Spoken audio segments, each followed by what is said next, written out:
Hey everybody, it's SmirkSmileGrin here with a bleed build. If you guys checked out some of my other character builds and like those, or if you guys are looking for a bleed build, um, please watch this video. I'll give you a quick demonstration of what I'm talking about and how much damage I can put. I dare say.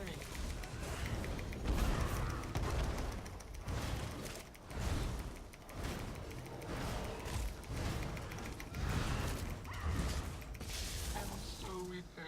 So that's 27,000 on a bad day. I've broken 30,000 on a single target, and that's just a precursor. The bigger ones, it may slow down a little bit. I'll have to use a lot of stand pots, and then I'll have to worry about my bleed stacking and to return my stamina, because I'm gonna eventually run out of stamina. Um, but this is not just a single target DPS build, it's an AoE bleed and AoE DPS build. So you saw my abilities where I was throwing caltrops, subterranean assault, cleave, and those three AoE stacked, and then when I start executing reverse slice, I have it spec'd into an AoE execute. So it's going to start dropping AoE groups really fast. It's just not all single target build. And I pulled 30,000 on single target, and I could probably pull 100,000-ish probably on AoE. So if you're looking for that AoE build that's good enough for running any 4-man and all the raid dungeons, check this out. I went with dual wield and a two-hander just because I wanted to go all melee and see how I could do, and it does pretty well. I have a bow on my off bar just in case I need my bow. There's not a lot of fights that I need the bow for. I could probably say like White Gold Tower, maybe like the Fire Boss, and a few other bosses that it just sucks getting in close range of them, or you need to spread out more, and just equip the bow, swap abilities real fast, and you're good to go. But Rally gives you a heal and a 20% increase the weapon damage. You could just use this. It does the kind of the same thing, but it doesn't heal you. So you could swap this over to another heal.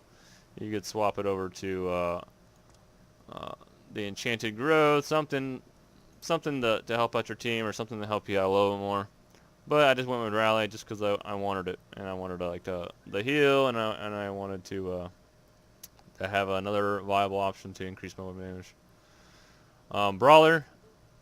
So I have Brawler where it's an AoE cleave, gives you a shield, and it causes AoE bleed as well. The caltrops are just really solid AoE damage, working PvP and PvE. And AoE execute and critical rush to engage. I have the bear ult on both bars because if you swap bars, you lose the bear. And I have that spec'd into increased damage. And then I have it for auto resurrects. Bold Netch, again, it just restores stamina, but it also gives you that 20% weapon damage. Subterranean assault, it's AoE damage. It's a big chunk of AoE damage, so it's really good for bursts and PvP and PvE if you're doing groups of mobs. Rearming trap, you should always have rearming trap on your bar if you're melee, in my opinion, just because dropping it and it's going to rearm, so it has like a minute. It's a minute buff essentially that's going to increase your crit damage by 10%, while also putting like a dot that's going to be almost 12,000, 13,000 damage before you've increased it with your champion points and stuff. So it's like a 15,000 damage dot, and then it rearms itself. So it's really good. And then you're going to have another bleed here, and then you're going to have cutting dive. You could have flurry morph rapid strikes instead of cutting dive if you didn't want to go the warden build. I like the warden build because I think I could get probably the most weapon damage probably out of the warden build. But rapid strikes is an alternative, but I don't have any range, so I wanted rapid dive. It's pretty much just like rapid strikes, but it's a ranged version, and it does same amount of damage, roughly, less stamina, and I can just spam it from 28 meters away. So that's the layout of the bars. I went with these three on my main bar because they're gonna all increase my weapon damage. This, and this are all gonna increase my, and this are all gonna increase my weapon damage. So this is like the only thing that doesn't. Rearming trap. Let's look at it. It's in the Fighters Guild. Fighters Guild, the passives. Anytime you have a Fighters Guild ability equipped, you get 3% for each Fighters Guild ability. The cutting dive. So if you go into animal companions, boom, boom, boom, boom. All 4 of those that I have on my bar are going to increase my magicka and stamina recovery, and are going to increase my damage done by 2% for each one. So it's pretty awesome having as many of the animal companions on your bar if you're a DPS build. Everything else, it's not that great. Like increases your healing and stuff like that, and gives you more resist. So having those in your bar is not great. Having your animal companions, if you're a DPS build, is great to have on your main bar. So that's why I built it like that.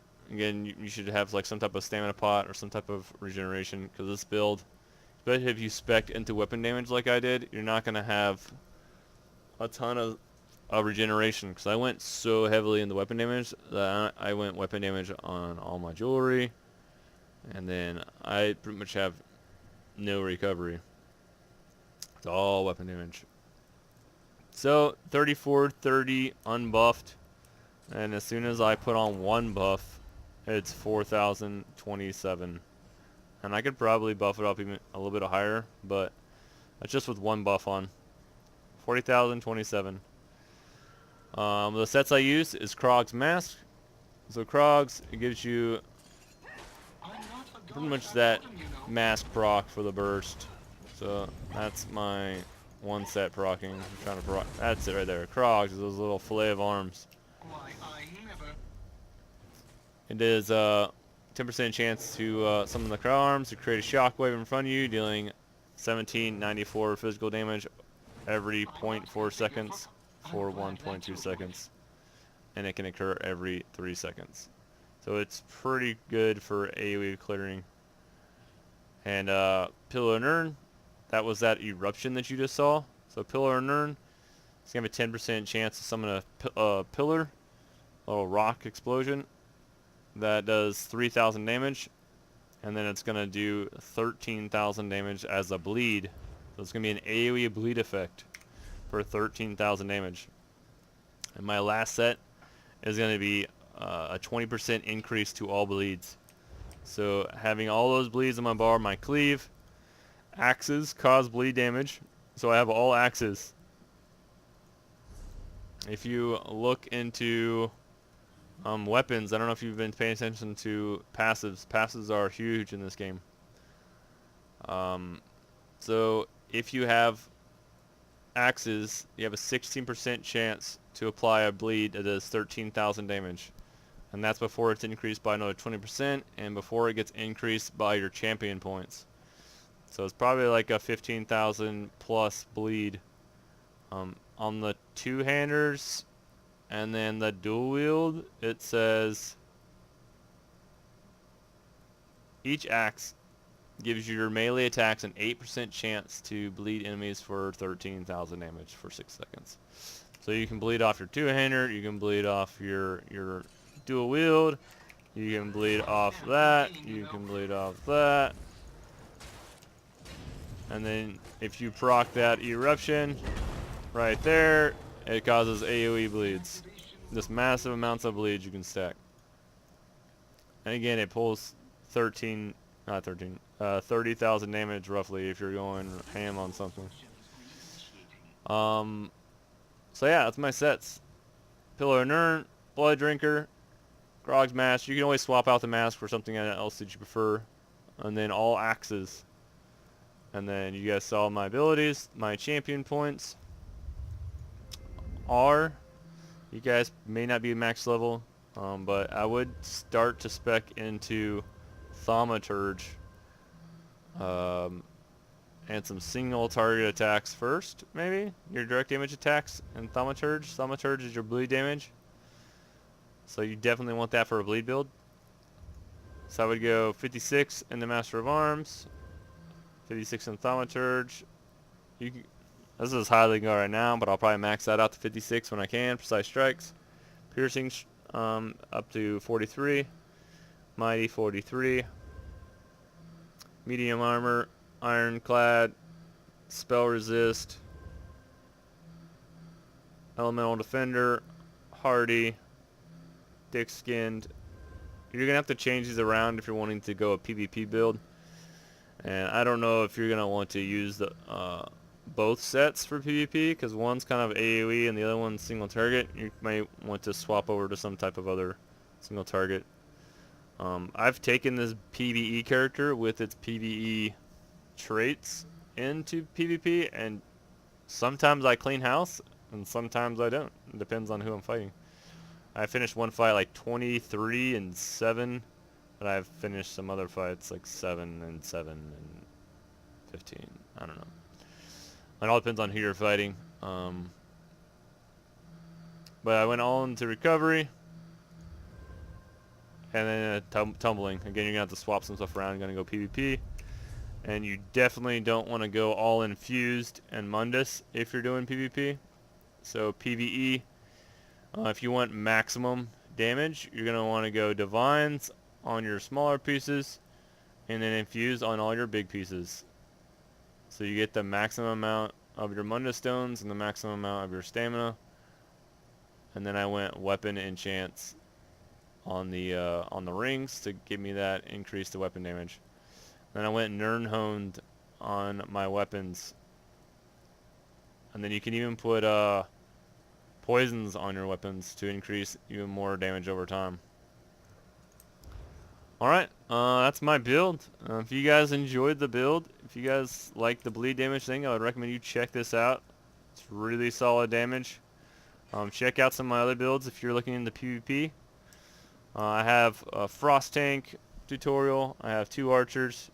I have a Reflect Tank. I have max characters, so I'm going to put out more videos of my Fire Tank. And I think I even put my laser beam. I made a Jesus beam character. Check out all the videos. If you like it, please subscribe. I'm going to produce a lot more videos. And leave comments below. Thank you very much. This is SmirkSmileGrin. Later all.